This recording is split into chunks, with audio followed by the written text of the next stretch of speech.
Okay, I think we've got a pretty good group going here. So I'm going to get started. I am Sarah Neese. I'm a senior planner at Centralina Regional Council, and we're doing a Centralina Learns today on microtransit, making mobility work. Just quick, a little bit about the agenda. Today's a different structure than our usual Centralina Learns. Today is a combined Centralina Learns with a mobility management group meeting, which is a quarterly meeting of mobility managers in our region. So the first hour here, we're gonna have an overview of microtransit. I'm gonna introduce our panelists, then each of our panelists are gonna present, and we'll have time for Q&A and some discussion at the end. And then at 12 o'clock, everyone's welcome to stay, but we're going to transition to our regular mobility management quarterly meeting. And we've got 30 minutes of some updates in our usual discussion that we have with that group. So for those of you who are unfamiliar with Centralina, we are a member organization for the local governments within the 9 counties that make up the Charlotte region. Our mission is to lead regional collaboration and spark local action to expand opportunity and improve quality life. One of the ways that we do this is by offering training for professional planners and other issues relevant to our communities. Today's Centralina Learns is an example of that type of training. We're lucky enough to have a partnership with the North Carolina chapter of the American Planning Association. Today's event, we've applied for 1 hour of credits. I will be sending out the event number after today's meeting. I'll also be sending the slides from today as well. I've already introduced myself, but just quickly, I work on several projects all related to the implementation of our region's Connect Beyond Regional Mobility Plan. I also am leading our regional transportation demand management program called Connect Centralina. So a few of you folks are familiar with me, and I've hosted other Centralina Learns on transportation demand management before.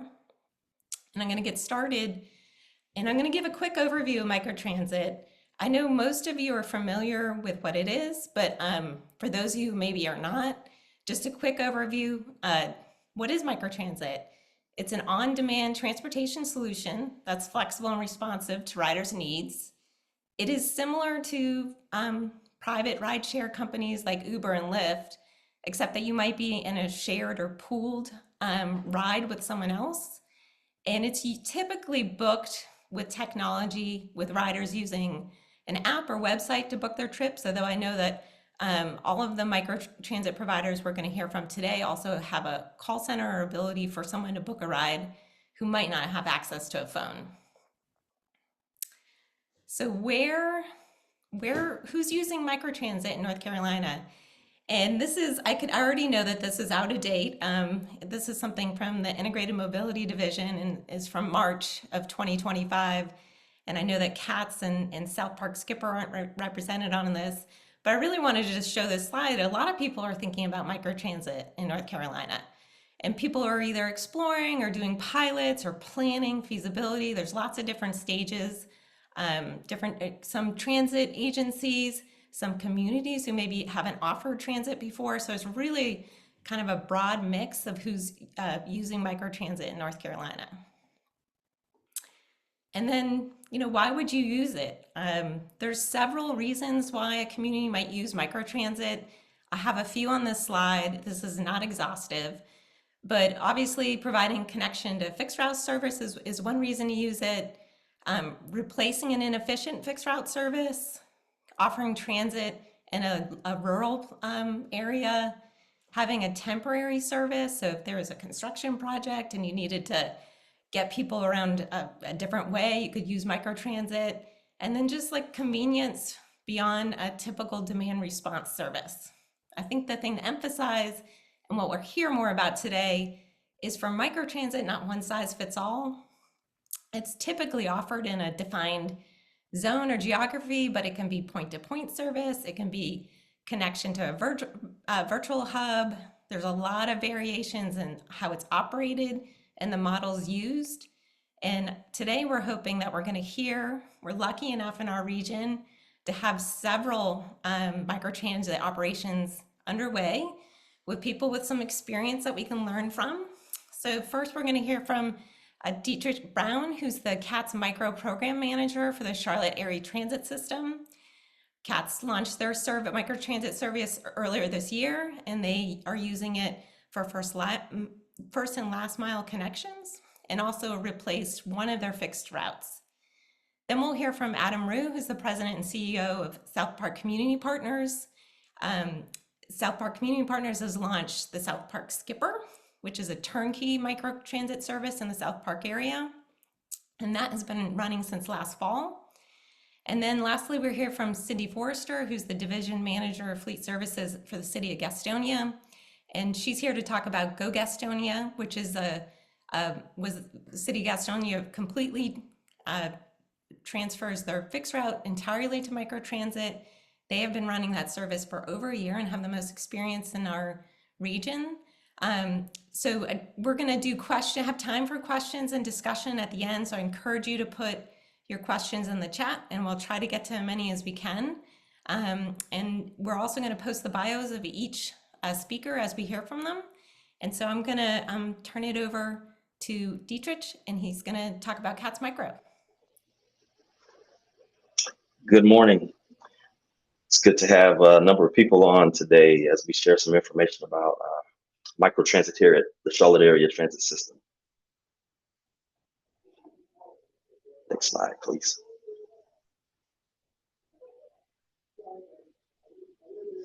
So a little bit about us. This is what when we look at our brand, our marketing division here at CATS spent some time with several different mocks, but this is the mock and the vehicle that we're using. We're using Toyota Siennas, and the Micro CATS is our branding logo. And that's what we've been rocking with for about the last 6 months. Next slide.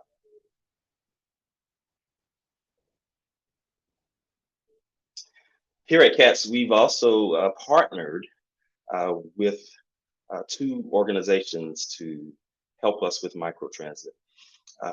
We've contracted with MV Transportation and Spare Labs.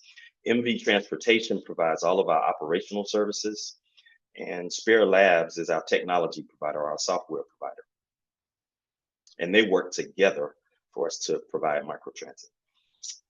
The budget for us looks like this. We are, let's see, the first year of service, $2.2 million. And the third year of service will be up to about 2.3 million. And that contract includes all of our operational services and our software. We're a turnkey operation here at CATS Micro. When you look at our fares, we decided here at CATS to keep our fares consistent with what our fixed route bus service has and what our normal bus service has, and $2.20 one way is our fare. Our service hours, 6 a.m. to 7 p.m. And on the weekends, service hours are 7 a.m. to 7 p.m.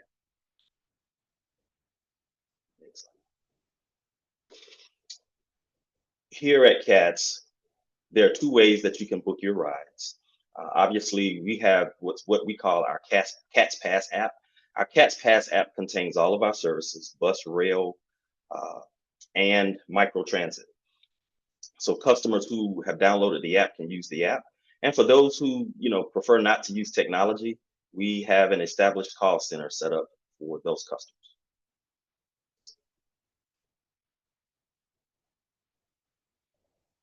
A little bit about what's been going on with our data, with our ridership.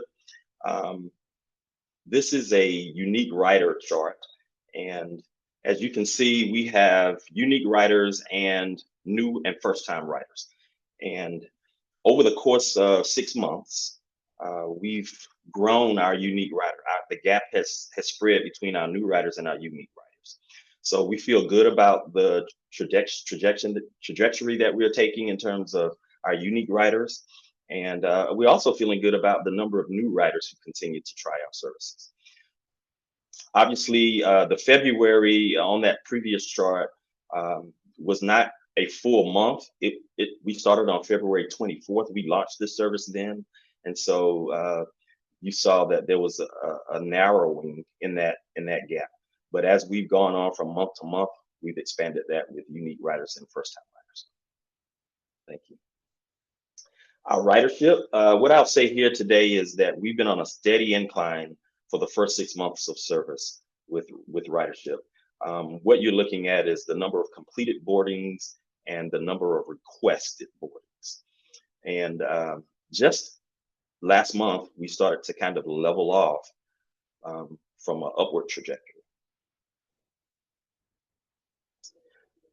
When you look at, we're a public transit outfit, so we share rides. We want customers to utilize us by sharing this service. And you can see the thing that I'll point out here is at times we are up around or just near 50% of our customers sharing rides. Now there are some outliers here. In the month of July, we had a free fare week, which means anybody who wanted to use Micro that week, they were able to try our services. And in the month of July, you see that our shared rides went all the way up to 61%. So we're excited about that. Our wait times, when we launched Micro on February 24th, and prior to that, we'd explained to our customer base that, you know, we wanted to provide you service within 30 minutes, that you wouldn't have to wait longer than that. And as you can see, as we've grown in ridership, we've also grown in wait times. So this is something that we're constantly evaluating to ensure that we provide the service that we, as close to what we promised our customers that we can get. As of August, we are up to about 23 minutes. You're fine, thank you. Some of the things we're hearing, we started this service and everybody was excited about it, and you'll see from some of these comments, I'm not going to read them all, but these are some of the things that kind of jumped out at us about what people were saying about us. And one of the things that I will highlight is we had a contingent of customers in North Mech, which is where our first zone lies, in the northern Mecklenburg County, which consists of Huntersville, Cornelius, and Davidson. We had a number of customers who wanted us to add bike racks to our vehicles. And somewhere along month 4 of service, we were able to, after hearing, you know, some constant feedback on that, we decided to pull the trigger on it. And so we've added bike racks. But customers are excited about what it costs. The drivers, they love the professionalism that is exhibited by our drivers. And I'll just share that last comment. I thought it was cool. I'll share with others about this new way to get around. You know, when we look at our zone and those 3 towns that we're serving in that zone, we had some issues with low density intersections, just a number of things. We were using fixed route up there. And so we thought having a nimble vehicle in the zone might make these customers a bit more happy. So it was good to see that kind of feedback. Some lessons learned. One of the things I think that I'll start with is we started we started the planning for Microtransit with one contract in mind. And after we awarded the contract, like the next day, we realized, hey, maybe perhaps we can separate our operational contract versus our technology, our software contract. And so we did that, and we found that, and we feel like that's going to provide us with a lot of flexibility. So that was really the main reason why we decided to do that. I think the other thing that I'm really proud of is the number of first-time riders. You guys saw a slide where we've shown increase in that month over month. These, you know, we've realized that a number of people who are using us now are your non-traditional transit riders, people who prior to us having this service in the zone probably never utilized or rode public transit.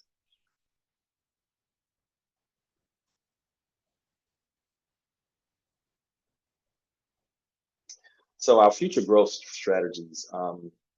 This is a map of our entire system, and those shaded gray areas are potential areas for us in terms of growth for microtransit. Obviously, we're up in the northern Mecklenburg County right now with one zone. There are plans for us eventually over the next 5 to 10 years to have as many as 18 zones added on to our system. So this is kind of a little peek into what that'll look like.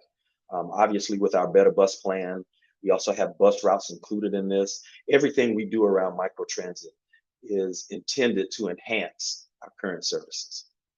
So high frequency bus network and priority corridors are very important to us.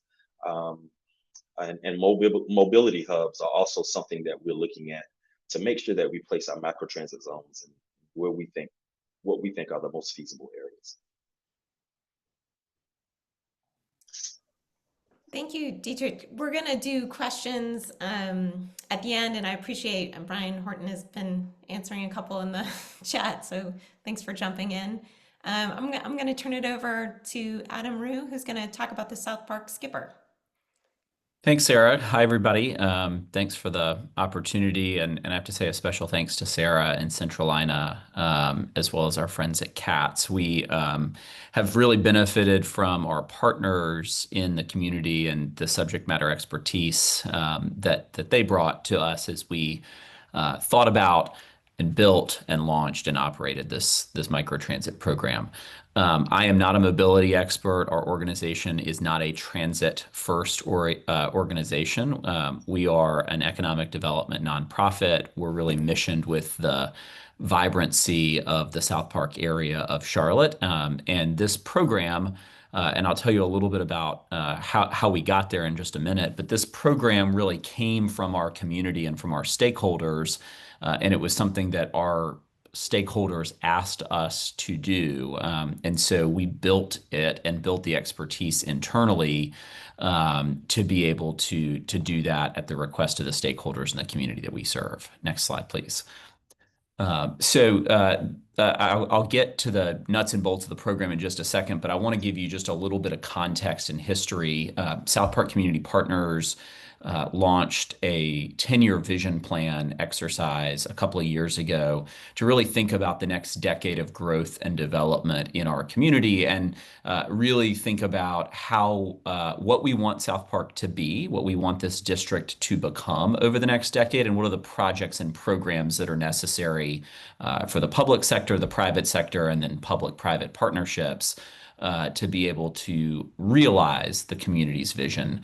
We did a ton of community feedback, focus groups, surveys, lots of engagement, and mobility became one of the central through lines of that planning process. And the plan had almost 70 recommendations. More than a third of them were related to mobility in some way. And so it was a real central feature of what we heard from the community. Next slide, please. So we launched this program in November of last year. You can see kind of the key attributes of it. Our service is fare free. That was an important thing that we heard from the community.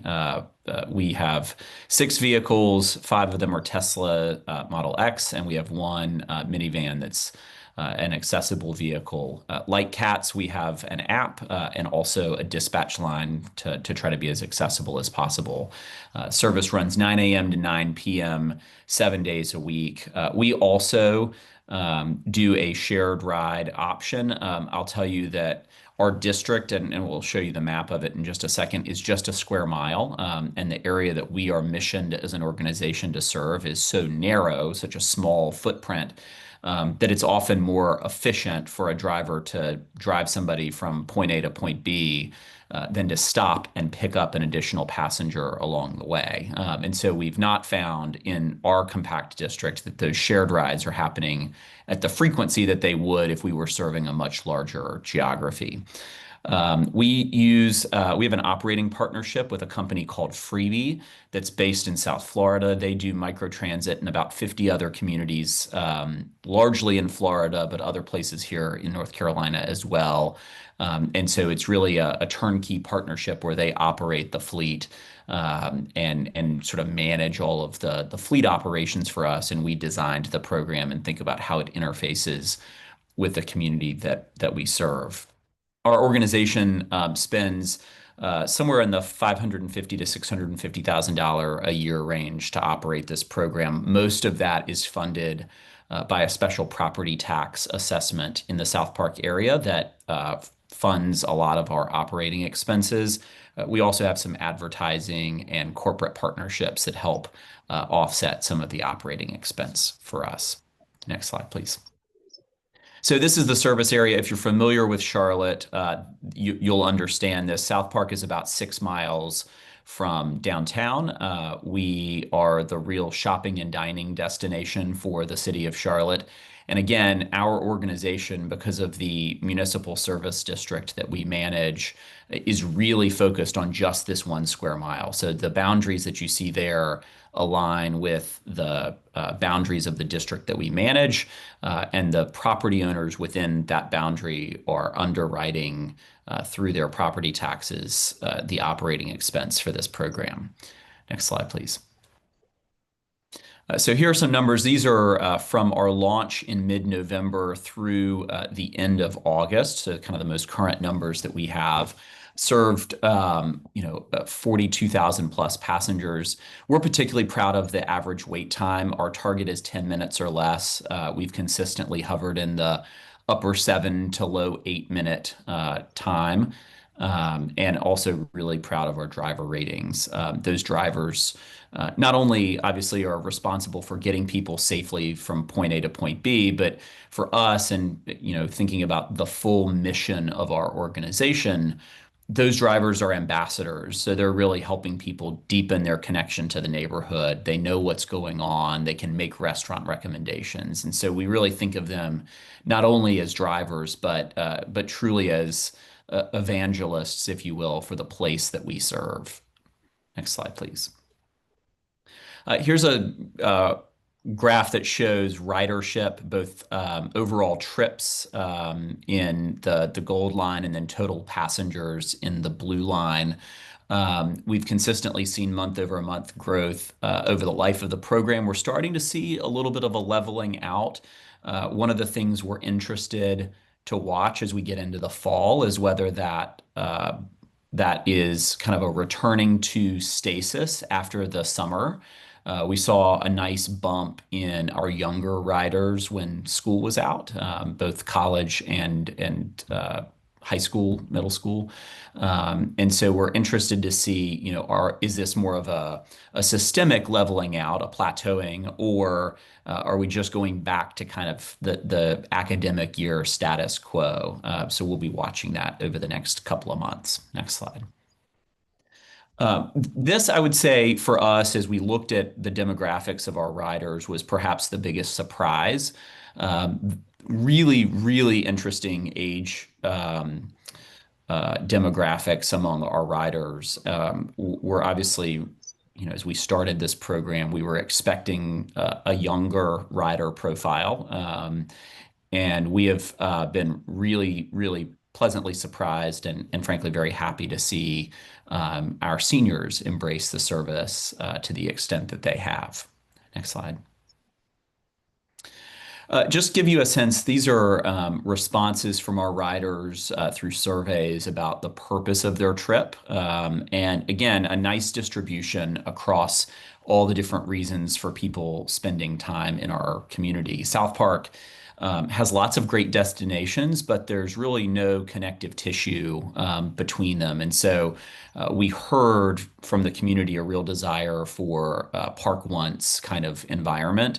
And kind of one of the big reasons behind this program is to facilitate that park once kind of system where you come in for work, maybe you park your car in the garage, and you use the skipper to get between meetings or between your lunch appointment, that sort of thing. We're obviously also serving a number of multifamily residents who live and work here in the South Park area. Next slide. And then I just wanted to spend maybe a moment or two talking about some of the rider trends that we're seeing in terms of destinations. Our big anchor in our district is South Park Mall. It is the shopping and dining destination between Washington and Atlanta. And so unsurprisingly, South Park Mall drives a lot of our pickups and drop-offs at locations across the mall.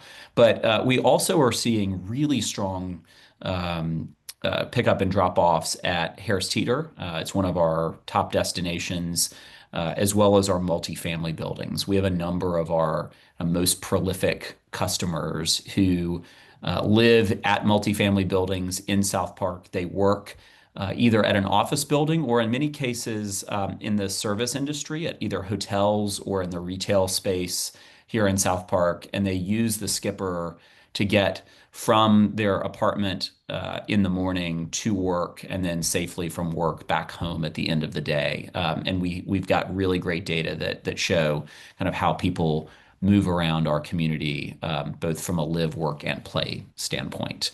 And with that, I will turn it back over to Sarah. Excited to answer your questions in just a little bit. Great, thanks, Adam. There are a few questions coming in the chat. Let's keep those rolling, and I'm going to turn it over to Cindy Forrester, who's going to talk about the GoGastonia microtransit service. Thank you, Sarah. So with GoGastonia, we have been running our service for a little over a year now. So just to back up and kind of let you know, how did we become to make the decision for microtransit? So before microtransit, Gastonia ran a fixed route bus system, and we had 6 fixed routes, 88 paratransit service. We had a fleet of 9 35-foot buses, 2 LTVs, and 3 ADA vans. Our operating hours were Monday through Friday, 5:30 a.m. to 6:30 p.m., and Saturdays 8 to 6. The challenges that we faced with our fixed route system were limited service area, hour-long headways, empty buses, an aging fleet, and access to bus stops. Next slide, please. So during our planning and launch timeline, we began internal discussions in early 2022 and did not go live until July 1st, 2024. So it was a lengthy process, but we did our research and reviewed proposals, and we really worked hard on different layouts of the plan for service. So, we looked at turnkey, we looked at did we want to keep the drivers? Did we want to contract that out? So there was a lot of planning that went into the service. So we did not launch till July 1st, 2024. Next slide. After we took the proposals, we had different options that were quoted. So we decided to go with managed service option 2, with Gastonia owning and maintaining the fleet of vehicles, but contracting out the drivers, the software, and the service. So we decided to start with 14 vehicles, and we entered into a contract with VIA, and it was a 1-year contract with an option to renew for 2 additional years. Our first year, the contract price was $1.65 million. That did change. We quickly outgrew the service, so we had to add hours and vehicles in the first year.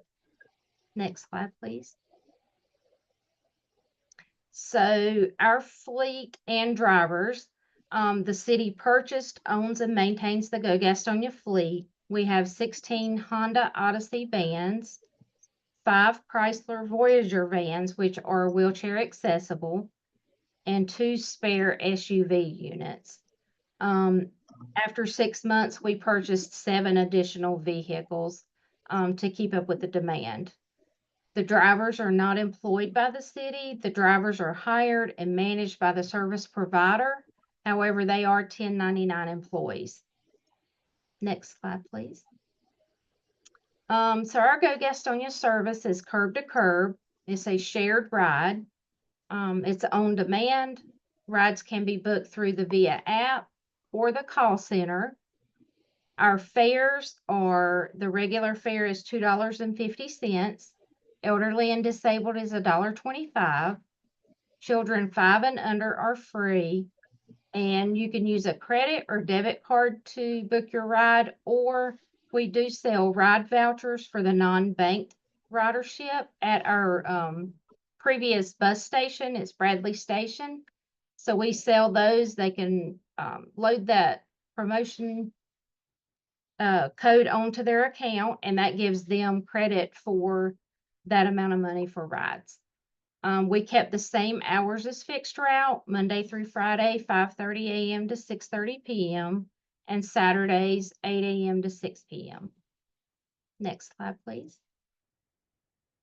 Our service area. So with Microtransit, we serve the entire city limits of Gastonia, which is approximately 50 square miles.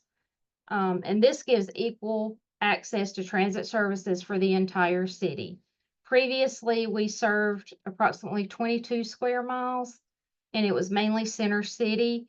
So we have been able to open up that service area and serve the entire city. We have bike racks on the 16 vans that are not wheelchair accessible. So that allows people that may bike from outside the city limits to store their bike on their ride. Next slide, please. About 10 to 12% of rides are coming from outside the fixed route zone area. So the outlying areas that we previously did not serve. Next slide, please. So rides completed in fiscal year 25 was 173,692. And that's a 40% increase from what our fixed route ridership was the previous year. Rides completed so far in fiscal year 26 is 33,145, and our record day is 807 rides completed. GoGastonia accounts created is 14,885, and our current pickup time is an average of approximately 25 minutes. Our current met demand rate is 85.9%, and our average ride rating is 4.9. Next slide, please. Or is that the last one, Sarah? I think that's your last slide. I have a question, just quick, Cindy, on that last slide. Is that when I do the math between FY 26 and 25, Mhm. are you seeing a much fewer rides? Am I doing that math right? I guess actually we just started FY, so I'm trying to do the monthly Yeah, that would calculation. only be through September. Okay, yeah, I'm sorry. That's Yeah. And I'll say we have seen a huge increase in ridership in Gastonia, and we continue to get new ridership, new accounts created.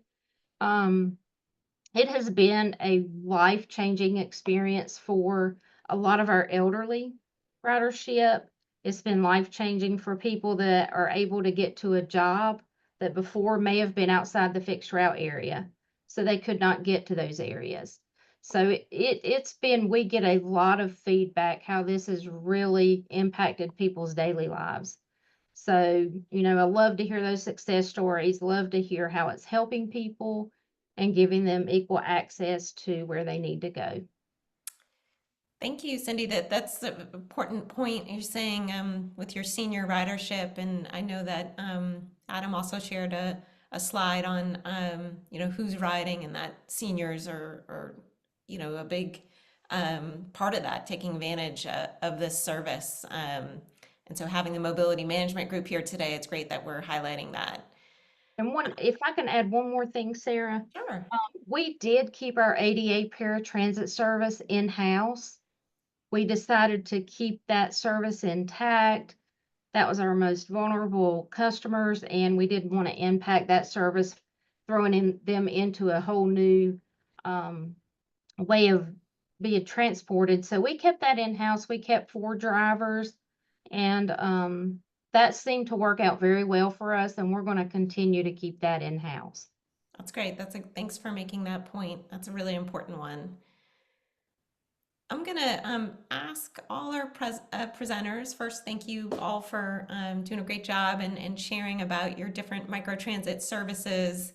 Um, I've got some questions in case the chat isn't very busy, but there are a few questions that's come through, and the first one was about a cost per ride of microtransit versus bus service. So I think this is only relevant to Cats and GoGastonia, but I wasn't sure if Cindy or Dietrich, you either have any information about that and how it compares.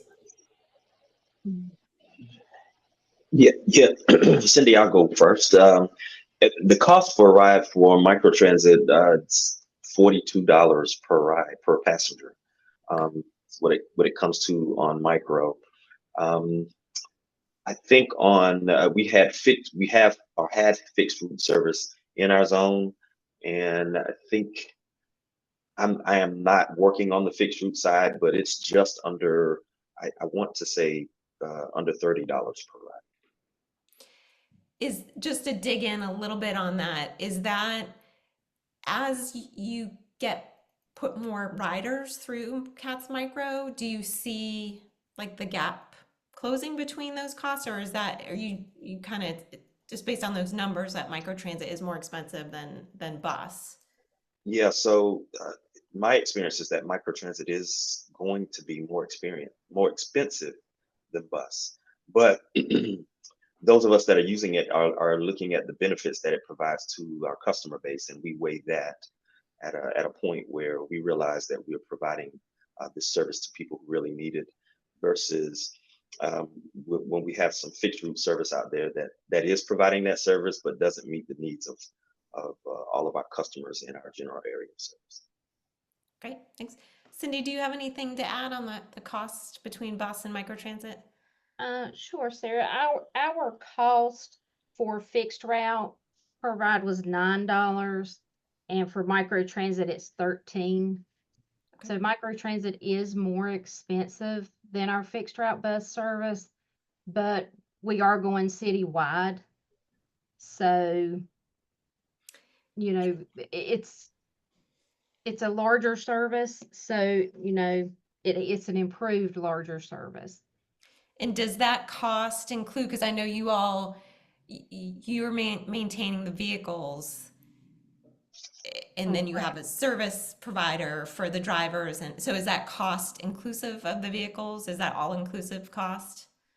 Yes, Okay. yes, it includes all costs. Okay.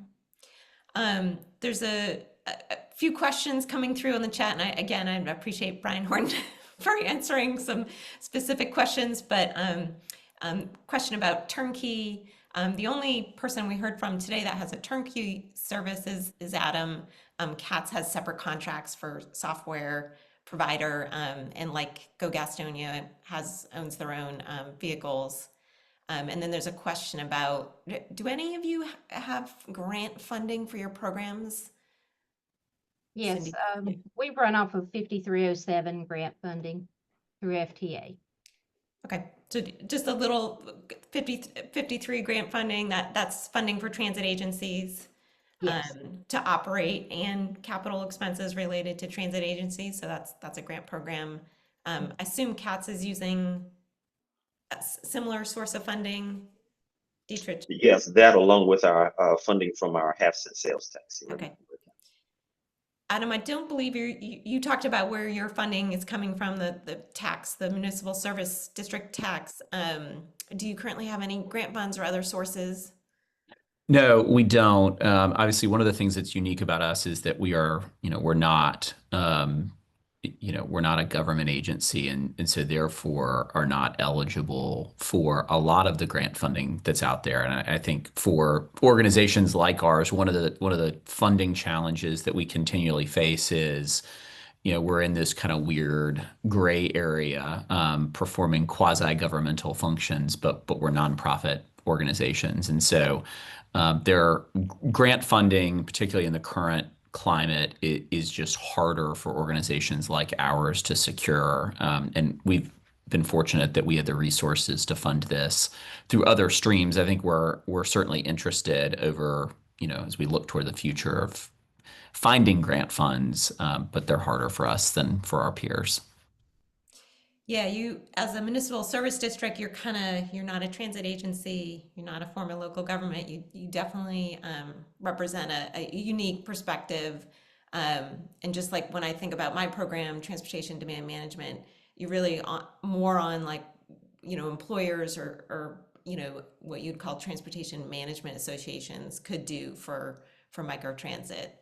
Um, so thanks for that perspective, and I'm glad that we kind of have different viewpoints on this. There's a follow-up question on the cost from Dana. Can you provide the increase in usage for the service compared to bus overall average? So I think that question's getting at, is the cost going to come down as you see increased usage? We anticipate and hope that it will. One of the things I think when we look at our Better Bus plan, it is for microtransit to enhance our bus service.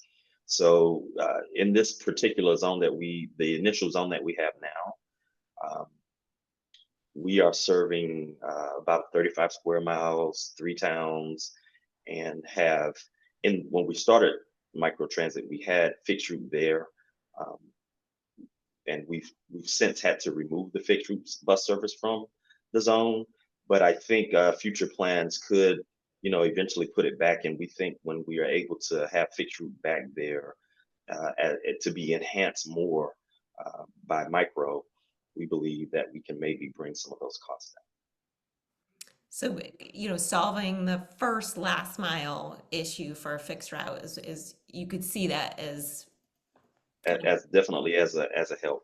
And we have lots of connection within the zone now with our express bus service.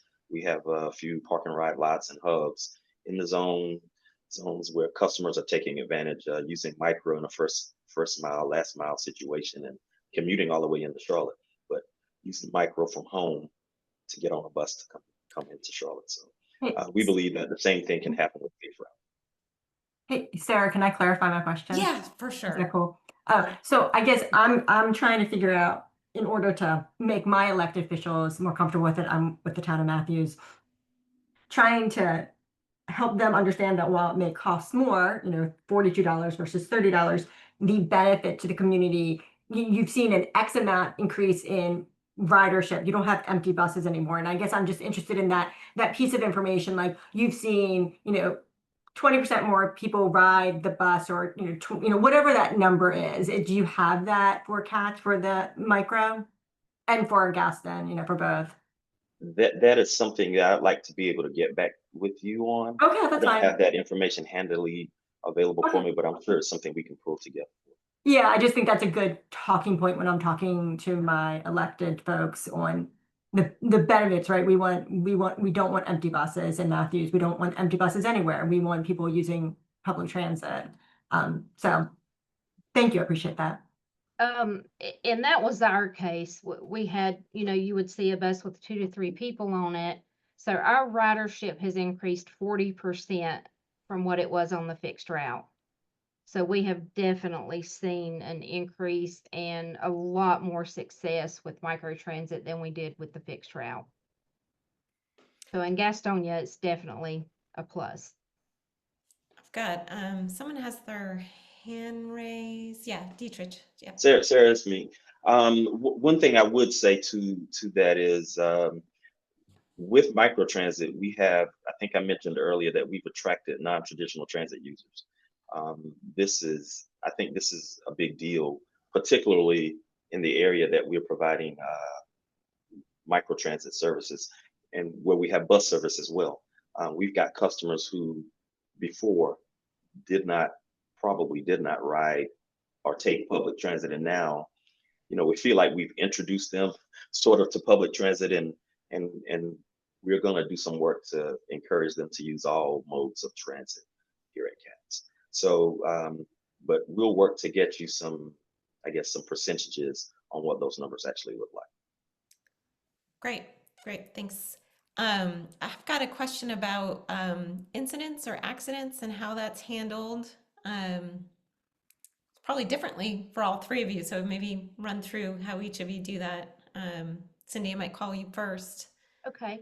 Um, Although we do own the vehicles, the service provider actually insures the vehicles when they're in service. So they handle the accident, do the investigation. We coordinate getting the vehicle fixed. We obtain the quotes and coordinate that, but they do pay for those invoices for the accident repairs. Is other perspectives, either from South Park or Cats? Yeah, I'll go. Here at CATS, our service provider owns the vehicles. They insure the vehicles, and so anytime they're involved in an accident or an incident, they're required obviously to report it to CATS, but they utilize the local police in the area that these accidents occur for reporting to them. But once we get those reports, we provide it to our safety division here at CATS, which obviously goes to the FTA for NTD purposes. We too have the sort of burden, the insurance burden on our provider. So Freebie handles all of the issues. We're fortunate, and I'm scared to say it out loud, but since in the almost 1 year, in the 10 months that we've been operating this program, we've had no accidents or serious issues. And so haven't had to encounter it yet, but have our agreement set up where Freebie handles the insurance and would handle any accident kind of issues should they arise. Great. I have a question. Where have you seen most people switch modes between microtransit, bike, bus, light rail? I might, you could say walk or trails. Are you seeing in your ridership data any kind of hotspots where people are changing modes? I think this applies to anyone on the panel.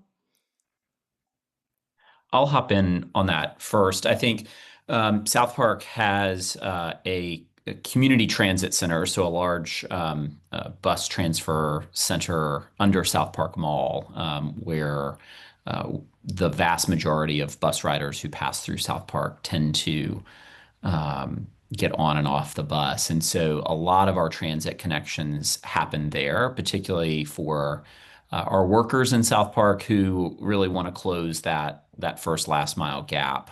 It's a small percentage, but it's meaningful. And I think, for all of us, we understand that our customers who are walking that last third of a mile on a cold or rainy morning or in the dark, the ability to provide that safe connection via microtransit is a real game changer for those people. I think our aspiration is that we see more mode switching, in a broader sense geographically across the district. We're getting ready to begin a large public-private partnership to renovate our signature green space in South Park, and are having conversations about building in a mobility hub adjacent to that project that provides dedicated, intentional mode switching between microtransit, bike share, obviously walking on a shared use path. And so we're trying to be thoughtful about, as the built environment in South Park evolves and as it changes, how do we build in mobility hub facilities to encourage people to actively switch between modes? The reality is South Park is a car-centric place, and so most people who get here will get here in a single occupancy vehicle. Our hope is that they then park it and use, again, the shared use path, bike share, or microtransit to get around once they're within the boundaries of the district. Great, thank you. Cindy or Dietrich, do you have anything about that kind of mode, places you're seeing people change modes?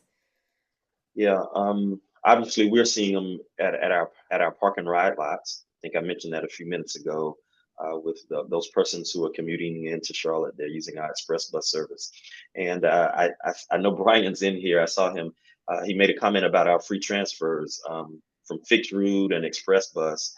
There, when you purchased a micro pass or fare for micro, there's a free transfer for you to get on the bus or express bus. There's a slight upcharge though with express buses or regional express buses, but we're not uh, you know hitting our customers twice for the different modes of service, but we see them doing this at our park and ride lots. Great. Cindy, anything kind of about modes or mobility hubs related to GoGastonia? Um, there are a few people that ride the CATS 85X into Charlotte from Gastonia. I know some of them come to the station where the bus comes in. They will ride microtransit to the station. And there are some bike riders that will ride their bikes into the city and then catch microtransit.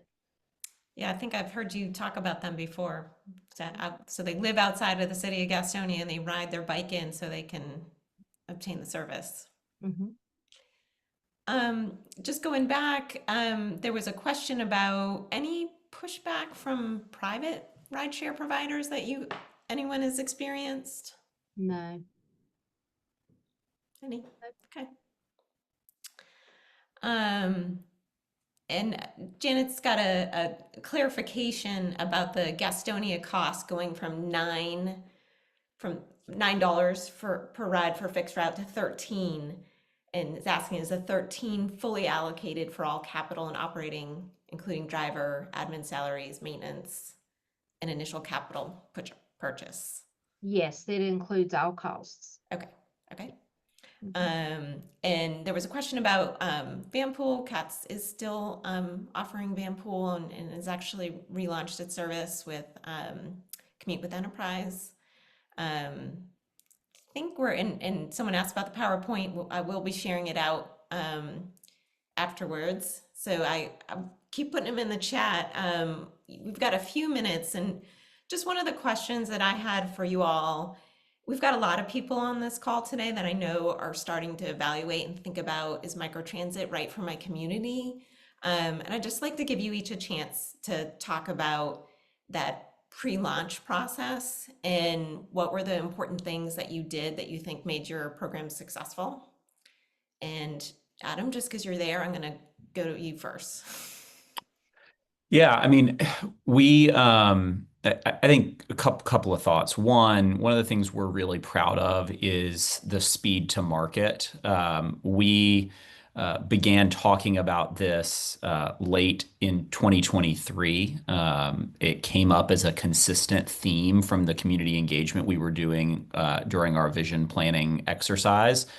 We did a quick kind of test program using the small enclosed electric golf cart vehicles that you see sometimes in downtown areas in December over a 5-day period of 2023. Used that to inform our vision plan recommendations, which were published in April of 2024. Did site visits to other communities that use microtransit and started to vet potential partners in the spring and summer of 24. Designed the program in the summer of 24 and launched in November of 24. So really about a year, start to finish, from getting the idea that we wanted to do something related to mobility to getting the program on the street. And so for us, that's kind of a core value of our organization, is the ability to implement with speed. I recognize that doesn't work for everybody, but for us, it was part of the value proposition. Inherent in that, though, and this is the last thing I'll say, is that we recognize that there were trade-offs. We have a small team, we have a relatively small budget, resources that are different and constrained from public sector organizations when it comes to mobility.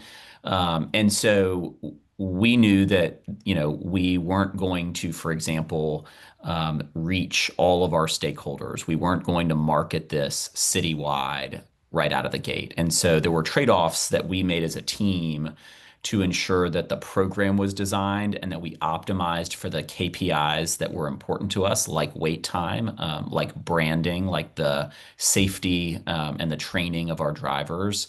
And so we spent a lot of time on those activities, and we're willing to say we're going to spend less time on X, Y, or Z.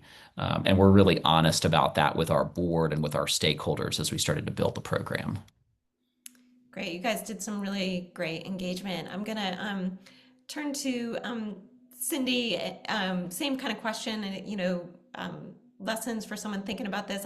There's a question in the chat now about vehicles, and maybe if you could just address the planning that went into your vehicle selection. I know you guys have minivans that you've used, so maybe there was a part of your planning process that looked at vehicles specifically. Our goal was to have at least a 7-passenger vehicle. So we were open to, an SUV or a minivan. That was what our preference was, so that we could potentially carry 5 passengers at a time. So we put out a bid for vehicles, and we did get some quotes for SUVs, but the Honda Odysseys and the Dodge Vans were the low quotes on those. So that's what we went with. So a cost consideration with having the same capacity, that 5-passenger capacity. Correct. Yes. Mm-hmm. How about lastly, and this is the last question because I do want to make sure we finish right at noon. Dietrich, any advice for communities thinking about or doing the planning to consider microtransit, and then or any response to the planning for how you selected your vehicles? Yeah, so I think I'll start with the planning for vehicles. Obviously, we don't own our vehicles, our service provider does. We did establish some requirements for some of the things we wanted in a vehicle. And one of those was to seat at least 5 customers at one time.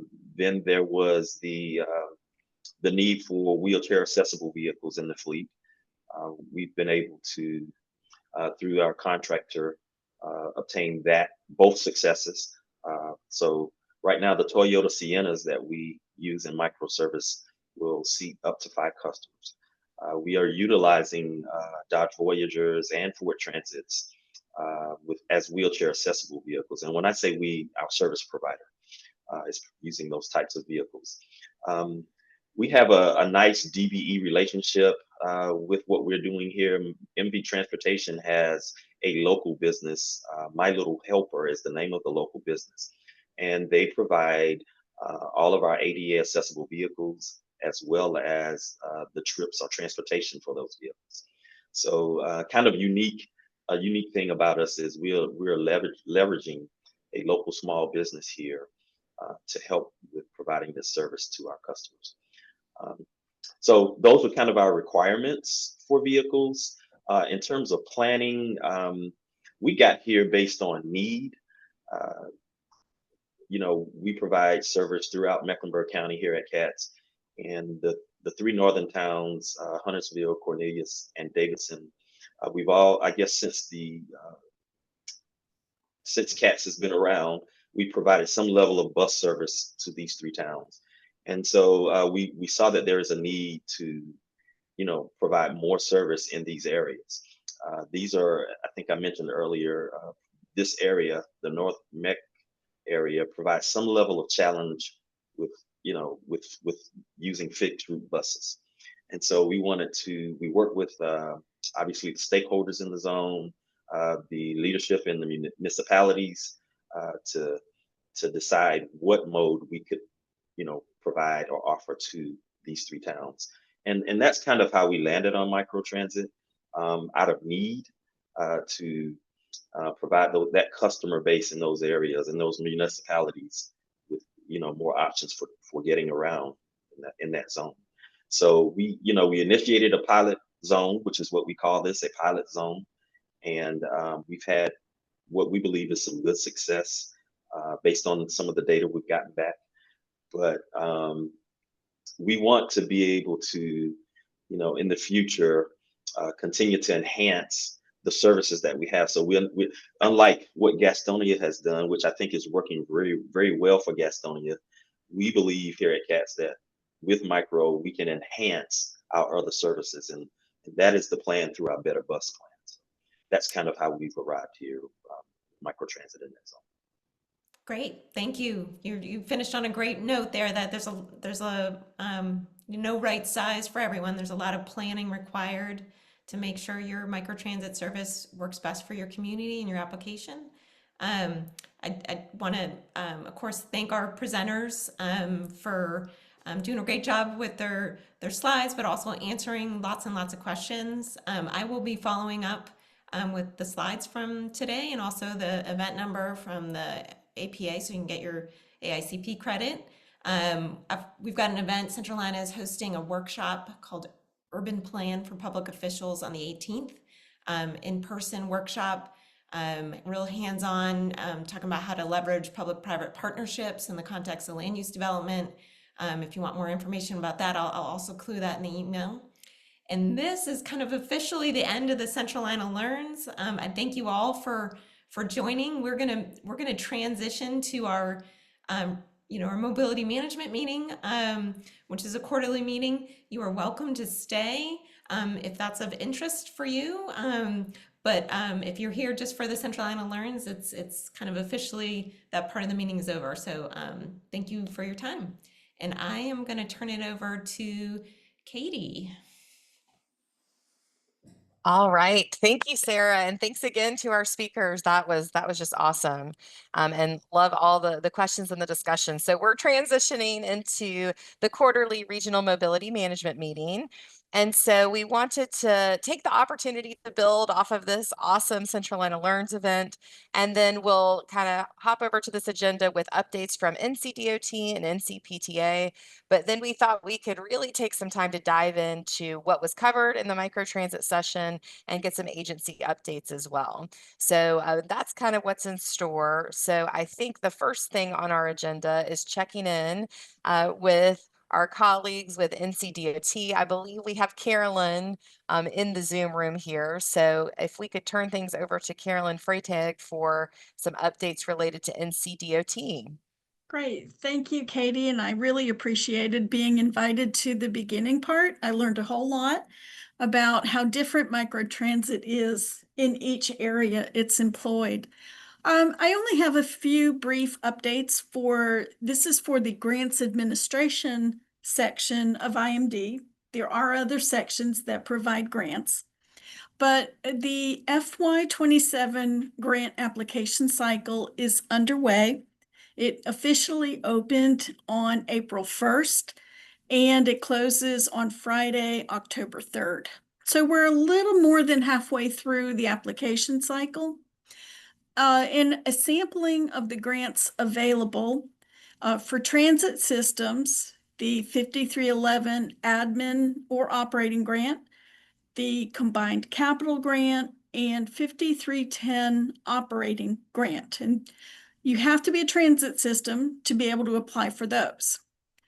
We also have the 5310 capital purchase of service grant, which allows county departments or agencies, nonprofit agencies who work with seniors or citizens who may be disabled. What that grant allows you to do is apply for funding and purchase service from primarily, we prefer your county public transit agency, or you could purchase service from a private provider. But that is a good way for a non-transit agency to manage your own grant funding and have flexibility in securing your transportation. The 5310 Mobility Management Grant is also available. There are a few types of agencies who can apply for it. So it's not everybody, but any transit agency, a county agency can do it, or a COG, an MPO. So there are a few eligible agencies. And then the Traveler's Aid Grant, those transit systems, county agencies, nonprofit groups who aid in citizens who are in domestic violence situations, who have other difficulties, and need a safe way to move to another location via a train, intercity bus. It allows the grant holder to buy the transportation. So every county, every transit system has a regional mobility development specialist, and you can work with your specialist if you are interested in applying for a grant that maybe you don't currently do. We can walk you through the process of becoming a subrecipient. It does take a while, so if Traveler's Aid or Capital Purchase of Service grant is of interest, then we could start now to prepare you to apply for FY28 grant funding. On IMD's website, the Connect page, the Unified Grants application has its own subpage, and all our grant funding information is posted there. Links to how to get to the applications, and then information of interest. And it also gives you the map of who your regional grant specialist is. Our transit agencies know who theirs is. You can work through them, or you can contact me and I will provide you the information, whatever is easiest for you. And very soon, we have Rural Operating Assistance Program funding and State Maintenance Assistant Program funding, that's ROPE and SMAP, that will be dispersed. ROPE goes to all 100 counties, to the finance department, and then it gets subdelegated to agencies to purchase transportation. And then the SMAP goes to our urban fixed route systems to help with their operating costs. We do have some systems who get both, and that is because of the way they are made up. But the ROPE and the SMAP, those programs are truly helpful, and they will be coming out soon. We do have other grants that are not through my section, but we have the TDM grant, planning grants, and others throughout the year that are handled by other sections of IMD. And so, Katie, that's what I have to report for today. If there are any questions, they can be sent to me, or if you do a question and answer at the end, I'll be here. Awesome. Thank you. So really helpful overview of the different grant opportunities. And thank you, Brian. I see that you popped in a link there with some information as well for folks' reference. Anybody have any questions at this time for Carolyn related to any of the NCDOT updates? I have a quick question, Katie. Yeah, go ahead, Cindy. Carolyn, on the SMAP funding, Yes. we have transitioned from fixed route to completely microtransit, Uh-huh. no longer eligible, correct? Now this year you would be able to apply for your funding. But in a future point, if changes are made, that would be decided. But this year I am going to be sending out the package. We've kept you on the allocation table, so you would be able to apply. Okay, thank you. Any other questions? Hey, this is Brad Johnson with ICATS in Iredell County. Yeah, take it away, Brad.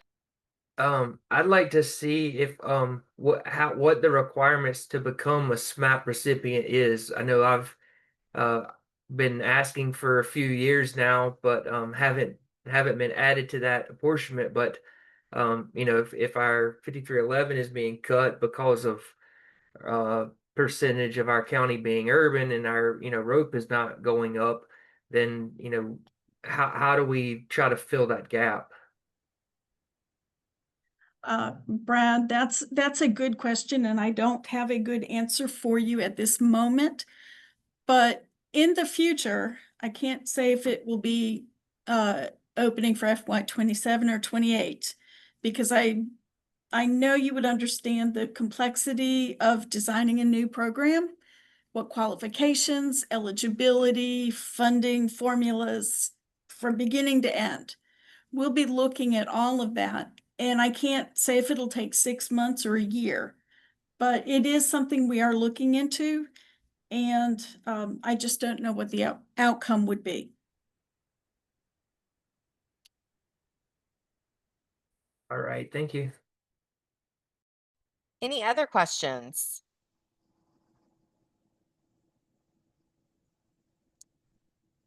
All right, thank you, Carolyn. And David, I think you're in the Zoom room here also. We would love to check in with you for updates from NCPTA. Thank you, Katie. Welcome, everybody. Thank you to Carolyn and her team at IMD. Just to underscore the importance of rope and SMAP, that's a $50 million allocation from the legislature, 18.6 in rope, 32 million in SMAP.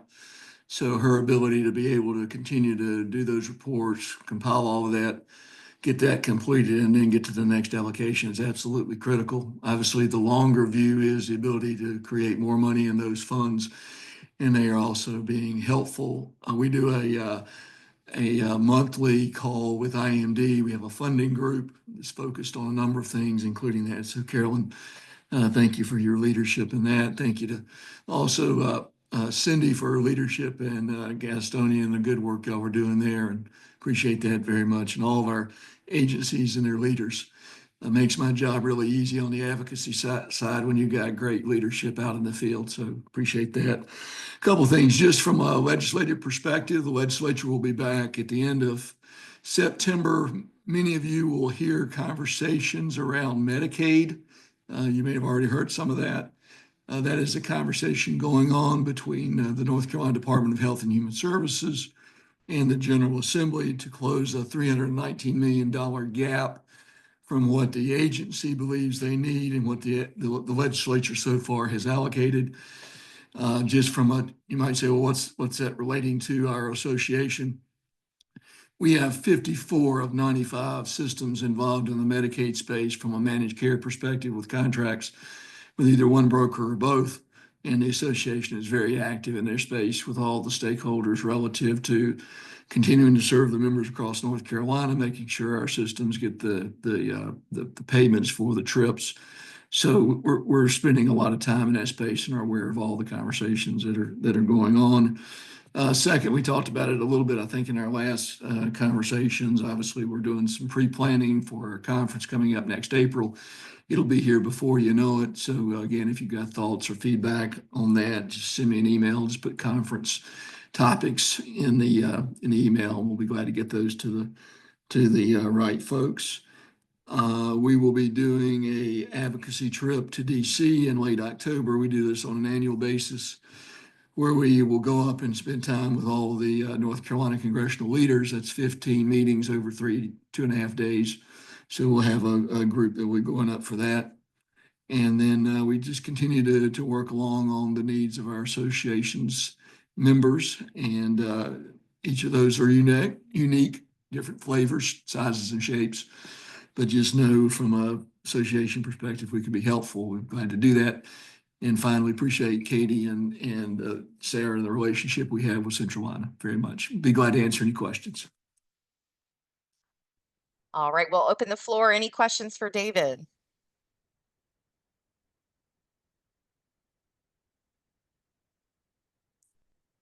All right, well, thank you. Thanks, David, for the updates. Thanks for all the advocacy that you're doing, and thanks for the education that you're providing too, to keep us all in the loop of all of these important issues.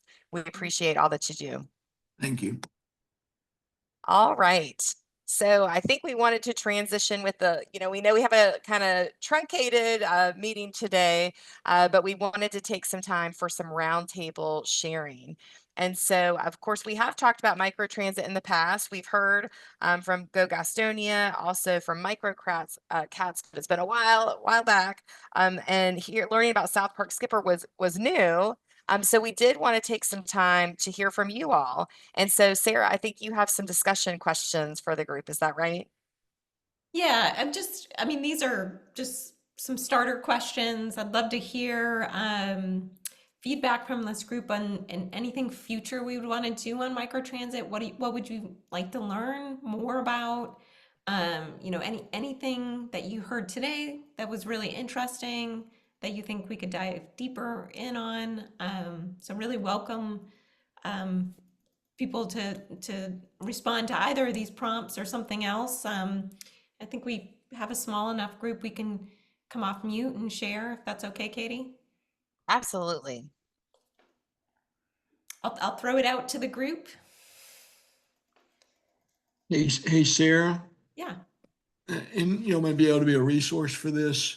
I know there are a number of municipalities that are considering sort of micro transit, and they're considering that in communities that already have sort of public transit offerings. I'd be curious if y'all can kind of find out those communities that may be sort of thinking about that.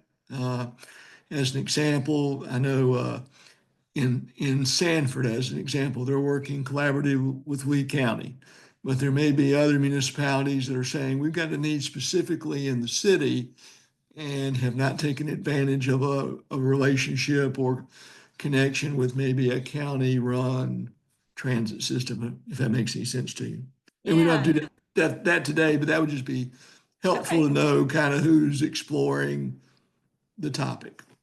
Yeah, and one thing that Integrated Mobility Division has done, they funded, I think it was 9 feasibility studies of different types of communities that were interested in microtransit. And I was going to link to this and kind of the resources that I'm going to send up as a follow-up. They did a good job picking different transit agencies or community that had never done transit before or community that already has a relationship with a county transportation. So I'll send that link, and I think there's some in there that will kind of pique that question you just asked. I think it is really important if we have communities in our region that are thinking about this, that they do reach out to their county transportation, that it's a coordination and collaborative effort, so that really what the community wants to offer to its residents, what's the best way to do it? Is it a mix between county transportation and microtransit? Is it, there's, like I said earlier, there's just so many different options of what a model could look like. And like Katie and I are going to have to take Brian out for coffee because he's like putting in all the all the links. We love it. Thanks, Brian. But yeah, I think that's a really great suggestion, and maybe we could reach out to one of these outside of our region where that coordination between county transportation and a community was strong and could be used as an example. So thanks, David. That's a great suggestion. Hi. Sorry. I don't know who wanted to go first. Go ahead, Gina. Okay. Hi, this is Gina Merrill with Mecklenburg County MTS. I think so we just got funded by CRTPO to do a feasibility study for microtransit. And I really enjoyed hearing from my friend Cindy at Gastonia and everything else, the other speakers about how life-changing this has been for the elderly. And I like the fact that I know that the costs are a little bit higher with microtransit, but it was really pointed out through everything that there's a lot of enthusiasm behind it. So that makes me very hopeful for our kind of look into it. But the one thing, and I thank Brian so much for putting in those links, and Katz has been wonderful helping us. But like, if anyone else has any kind of RFP documents or reports, maybe having a depository for them, with Centralina, because I know we were trying to piggyback off of the CATS RFP for our feasibility study, but it doesn't exactly fit what we need. So now we need to do a whole new RFP on our end, but maybe somebody else who's also looking to do a feasibility study can piggyback off of our RFP. That sounds like a great thing. I will reach out to IMD and see if they can share or even the individuals that were part of these studies that Brian linked to, see if we can track those down, because there's no use in you starting from scratch when other communities across our state have done something similar and they did it in conjunction with IMD. I'm really excited to hear about that you guys are starting a feasibility study. I for sure, when I follow up and look into this, if I can easily find some of those RFPs, I'll send them your way. The other thing is maybe it might make great sometime this year to have you present to this group about that process. And even if you end up having, if you get some RFPs that you can look at, but maybe you become, the person in our region that shares it with others who are trying to do the same thing. Yep, And that would be fantastic. Katie's got a question. It sounds like you just got your grant funding. What's your timeline looking? Well, so, again, we were kind of hoping we were able to piggyback off of the CATS RFP. But because ours is really limited to a feasibility study, we weren't able to. So I'm hoping that we could get the RFP done by definitely by the 1st of November, contract negotiations, and have the contract started December 1st. That is a very ambitious timeline. I haven't been with Mecklenburg County that long, so I don't know how long their procurement process takes, but I'm definitely going to be pushing for it to get it done. Because what we'd like to do is once the feasibility study happens, obviously, I think that we're anticipating that there's going to be some implementation that happens. And so, we want to make sure that we have that planning done so we can start even a small phase of it in fiscal year 27.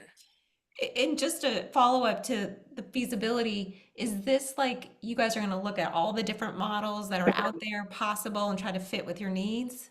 Yeah, what we're doing, what we're asking the contractor to do is, to take a look at MTS operations, to take a look at the state offerings, the region offerings, and see if it is feasible for microtransit to fit within MTS. If it is, then to provide us with information about, how would that work? What would the funding look like? Is there sustainable funding beyond our 5307 grants? Just kind of all of that so that we can make a really good informed decision about, I think which everybody has. Do we do something like Gastonia where they, replace their entire fixed route system with it, or do we set something like CATS where a portion of it is replaced with microtransit? Great. We're excited that you guys are starting this, and Katie and I will follow up with you as many resources we can find, and I might even send some emails where I copy you, if that's okay, with some of our contacts at IMD, and see if we can help you in any way we can. Oh, thank you. I appreciate that. And maybe in our December meeting, we'll ask for an update.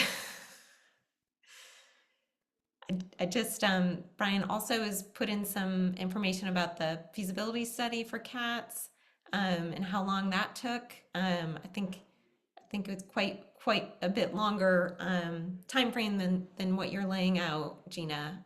But obviously they had a much broader scope. And they started looking at microtransit in 2022 with Envision My Ride. So it's been quite a long lead up to the launch in 2025.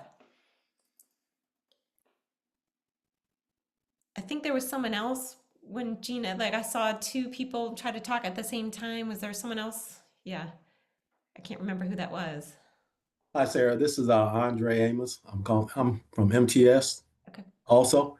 And Gina pretty much touched on a lot of the questions I had. But my question was about the feasibility study. Okay. I don't know if we're allowed to. Is that something we could piggyback off of since we're in basically the same city? Because last meeting I was at with CRPTO, I heard some of the stories about how long that feasibility study is. And with the timeline we'd like to get started, just trying to find out some different options. How could we speed up this pace? Okay, well, we'll see what we can get you. You know, obviously the MTS services and CAT services are very different. So, you know, but there might be some learnings that your consultant could take into account to help get them, you know, further down the road more quickly. Right. And then the last thing I have again is for cats. I know I keep asking a lot of questions about cats. Are you guys planning on really tying your microtransit into paratransit at all more? Or are you guys pretty set on just on demand? And Um, hey, Andre, good to hear from you and good to see you today. you as well? Um, here at CATS, we are looking for some opportunity for commingling. Our Better Bus plan has some additional zones that we may be able to in the future implement, and there will be some opportunity, very very good opportunity for us to do some commingling with ADA paratransit. Sounds like this is the coordination that David said he wanted to really make sure was happening. So that I'm glad you two have made that connection, and hopefully you guys will continue to coordinate as MTS does their feasibility study. And Sarah, your earlier question before commingling was about feasibility studies. I want to offer something free that we have for our full region, just not Mecklenburg, but the surrounding greater Centralina region, is we have a regional license for Remix, which is a software planning tool. And some have already used it, like communities in a region outside Mecklenburg. It's a great way to test scenarios. You can draw a zone and just or just see potential, number of vehicles. You can enter what hours of service, wait times, all those factors, and kind of get a high level estimate of what that would cost. So do reach out to us, and you can get your email linked to Remix, a cool tool to plan for free different scenarios for microtransit. And Brian, I know that there isn't like any one-on-one training available like there was, but you did record some of those trainings where they Yeah, they have some online, but we can also help one-on-one because we are recipient, shameless plug. I think Carolyn might have dropped off the call, but we have a concept grant. And one of the things that we've done with the concept grant from NCDOT is this Remix software. So we very much will also offer training to any adjoining providers or even municipalities. You don't have to be a provider. But then we do ask that you kind of let your provider know that you're exploring this if you can, but anyone within our region, local governments and agencies can use this Remix tool. Great. For Thanks, free. Brian. Not a shameless plug. Definitely a resource, a free resource, software and training for the region. So thanks for jumping in. I know, Katie, I think we had such a short session. I appreciate everyone's feedback, and like I said, I'll send everything to this whole group, the Centralina Learns people and the mobility management, with some of these resources that have been linked and talked about. Katie, I'm not sure do you think we have time for agency updates or? I don't know if you have any that are quick. I know we want to let people out on time. It might be some information that we could also include in the follow-up email. What do you think works best, Sarah? Yeah, the only one I was thinking about is Union County still on. Weren't they going to you guys were going to do some big training, emergency management training this fall? Hey, this is Teresa. Okay. Yeah, we're gonna do a big emergency training in November. And it is bringing together with transportation, our emergency management team, the local sheriff's offices, EMS, hospitals. They're all gonna be there, and it's just gonna be something that we can all learn from, and knowing what it's like to be out in the field and have an emergency and what to do. It's not the same thing as it being happening at that time, but to be out in the field and be able to get that expertise, I think is going to be very good for us. If folks are interested in learning a little bit more, is it okay if they reach out to you, Teresa, or should it be someone else? No, of course, yeah, they can reach out to me. I know some of the agencies are interested in in coming. We have to limit the amount of people because it's not a huge area. But if anybody's interested, it'll be on a Saturday. If anybody's interested in coming, just let me know. And do you have the exact date? You said November. November 22nd, it's a Saturday. Okay. Okay. We'll put that in the follow-up and people can reach out to you, you know, to see if there's space. Great. Anyone else?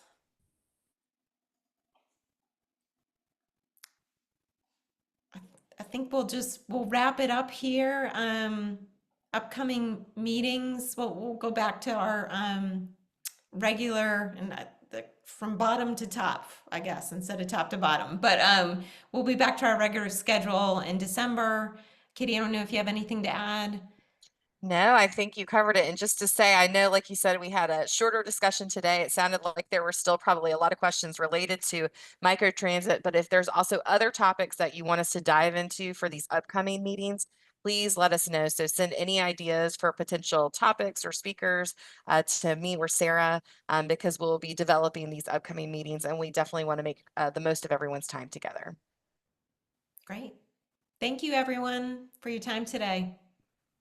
Thanks, everyone. Thank you.